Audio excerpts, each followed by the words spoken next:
it's time for my weekly Feng Shui, astrology, and auspicious timing tip. But today I'm going to help you tune up and tune into your observation skills using Feng Shui principles.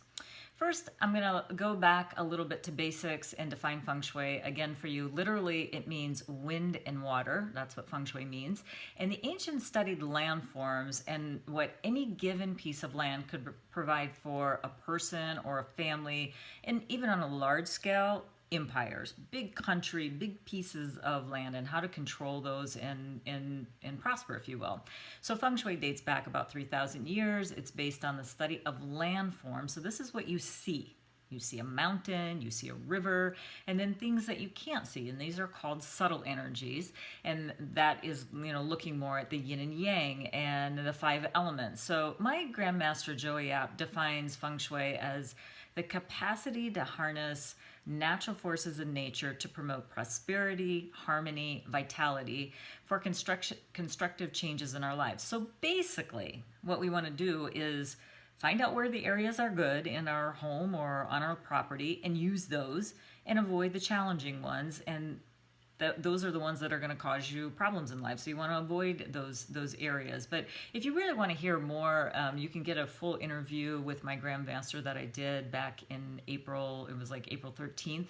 So you're going to get more insights that you can listen to. Just go to illuminatingfengshui.com in the archives to pick up more on that. But going back to the roots of Feng Shui, now these sages and masters, they looked at things very practically. So they went out onto a piece of land and they were like, okay, where's the wind and the weather coming from? And, how do we protect ourselves? How do we get, up against maybe a hill or something like that to not be beaten up by the wind, if you will? So back in the day, they didn't have access to the same quality of shelters built today. They also looked at the accessibility and near proximity to water. So still today, this is very important for survival. You don't have fresh water, nobody's going to be living there. So today we can manipulate and build spaces with plumbing and heating and air conditioning to make almost any location in the world habitable. But the technologies, they also, we can, live out in the desert or icy, cold, remote areas. Those are possible, but that's really not Feng Shui. That's just using, technology to help us here. But the ancients also knew that if a person or country wants to be successful and healthy and prosperous, they needed to tap into the subtle energies of the land. Now, more specifically, I'm talking about the mountain energy. Now, land, the mountain energy that I'm talking about, or land, just specifically land, this relates to people matters. Now, people matters in Feng Shui means relationships and your health, all very important, right? And then they would also situate, a community, if you will, near clean, fresh flowing water. That would nourish the land as well. And water energy in Feng Shui always relates to financial matters, so how prosperous one is capable of being. So water is very important in Feng Shui as well. So here's the first thing you always need to know about classical Feng Shui. Always, always, always. It starts outside of your space, and if you have already an exterior that's a vibrant environment, then the trick here is really how do you harness that vibrant energy and then bring it over to your front door. That's the key here. So first, what you want to see is a nice mountain and water formations. And I can almost hear you saying, well, wait a minute, I live in the middle of a country, or there's only flat land where I live. So, or you live in a city and you're, in a bunch of different buildings and high rises. So, or you might even be really near water and no mountains at all because it's just very flat where you live. So I know, we're going to try to adjust that for you right now. So now, if you're located near a nice mountain, and that means it's lush and green and vibrant, and you have a nice view of, nice flowing water, not too fast, not too slow, then you're already ahead of the game. But not all of us have that privilege, right? So if not, we're going to need to manufacture a bit of good Feng Shui to bring the energy to your door. So either way, you need to discover which direction the energy is coming from and then direct it to your front door.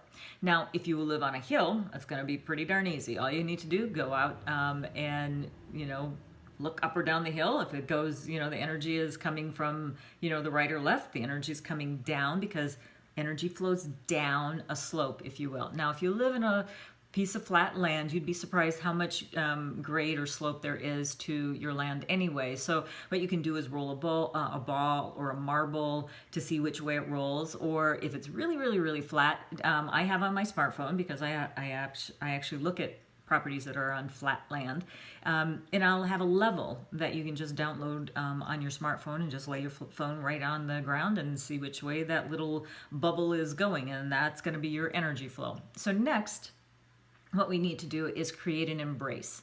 Again, this can happen naturally where the ground is higher in the back and lower in the front, and then it wraps around your property to create this nice embrace. So just imagine like an armchair that's gently hugging and holding the energy of your property, if you will.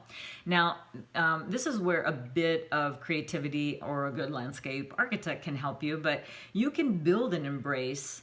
And you can do this with some hardscaping, like building a wall, or you can create an embrace by, maybe purchasing some large pots and then putting in some hardy, bushy plants. So we really want to create a green wall, if you will. Now, let's go back to the front of the property here. Now, once you've discovered which direction the energy is flowing down towards your property, no matter how slight, we need to bring that energy to the front door so you can use it. That's harnessing the energy so you can use it.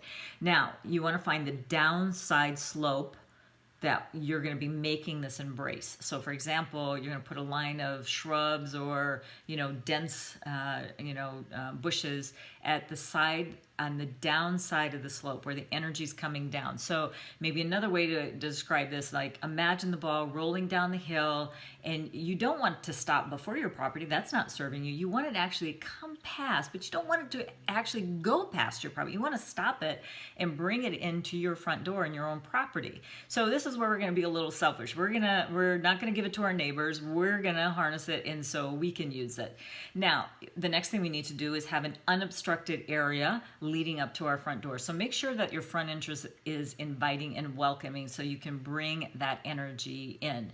So in future episodes, maybe we can talk about, if she's knocking at your door, what do you do? So here's the spoiler alert on that one. Just open the door and let it in, really. So here's just a real quick recap. You can discover the direction that the incoming chi is coming, that energy from the outside. So go outside your property and find the direction in which it's flowing. And if your property doesn't have a natural embrace made by Mother Nature, create it with some plantings or a wall, and then make the downside of the embrace a little bit longer so that when the energy comes to your property, you have the possibility to bringing it up to your front door, which is going to nurture relationships and health to benefit you.